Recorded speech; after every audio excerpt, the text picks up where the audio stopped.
Sovereignty and subjecthood. What Trump's visit to King Charles really means. History has taught us law is never neutral. From the Doctrine of Discovery to the Three-Fifths Compromise, empires built their power on legal systems that reduced people to fractions, subjects, or property. Today, those same dynamics echo in how leaders exercise immunity and privilege, while everyday people remain bound by the rules. When former U.S. President Donald Trump meets with King Charles, it may look like simple diplomacy, but symbolically, it taps into something deeper: the old legal ties between the Crown and the United States. Both systems still carry the DNA of English common law, trust law, and maritime law, the same frameworks once used to justify colonization, slavery, and the denial of sovereignty to millions. If leaders can negotiate immunity and protections for themselves, what does that mean for the rest of us? It highlights the double standard at the heart of empire law. Rulers bent it while the people are bound by it. The very system that once declared indigenous nations as occupants and African lives as three-fifths continues to protect power while limiting freedom. Around the world, not just the United States, nations are slowly rewriting laws to recognize human sovereignty and equal rights.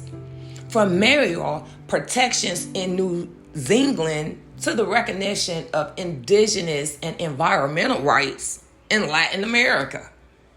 These are steps towards dismantling the old colonial contracts. But in places like the US and UK, sovereignty for the people is still contested ground. Trump's meeting with King Charles doesn't change tomorrow's laws overnight. What it does is, it reminds us of the continuity of empire law and the urgent need for people, not just leaders, to reclaim sovereignty. True freedom will come when we recognize as full human beings. True freedom will come when recognition as full human beings is written into law, not reserved for elites behind closed doors. For people, the task remains to demand recognition of equal, fair rights and human sovereignty, not just as rhetoric, but as binding law. Relearn, decode, and activate. This is your girl, Iconoclast, and this has been a Soul Cipher Secret. Okay. What am I saying?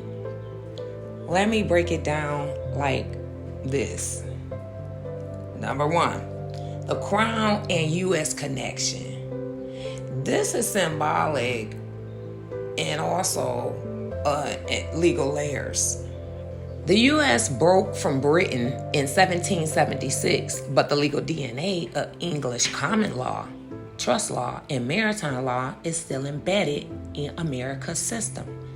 The president's meeting with the Crown is not just diplomacy. It recalls that shared legal history where sovereignty of the people was always balanced against sovereignty of the state or monarchy. If Trump were seeking immunity or leverage via this relationship, it taps into that old question. Does state power override human sovereignty, or can individuals reclaim it? immunity and power. What it could mean for the people. If leaders can negotiate immunity, protections, or exceptions across borders, it highlights how law bends for power, but rarely for the common person. For everyday people, the meeting reinforces the hierarchy, sovereignty at the top, the crown, the president, and subjecthood at the bottom. Citizens managed under statutes, trusts, and contracts. This is the same imbalance we've traced since the 1400s. The system protects rulers while the masses are bound by it. Sovereignty in the modern era. What's at stake? Globally, some nations are rewriting constitutions or passing laws that expand recognition of human rights and indigenous sovereignty.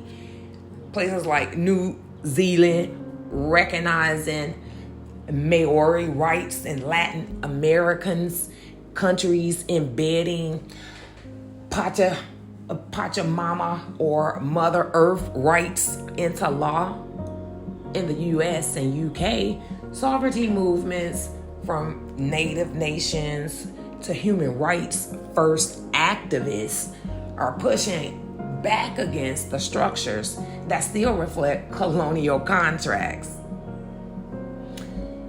The President Trump King Charles meeting can be read as a reminder. While elites negotiate immunity, real sovereignty must be fought for at the level of people reclaiming recognition as full beings, not legal fictions. The bottom line here, this kind of meeting doesn't directly change laws today, but symbolically, again, it shows the continuity of empire law, where leaders navigate immunity and legacy power structures while ordinary people are still grappling with the inherited systems of enslavement, colonization, and diminished sovereignty. Again, our task remains to demand recognition of equal, fair rights and human sovereignty as a binding law.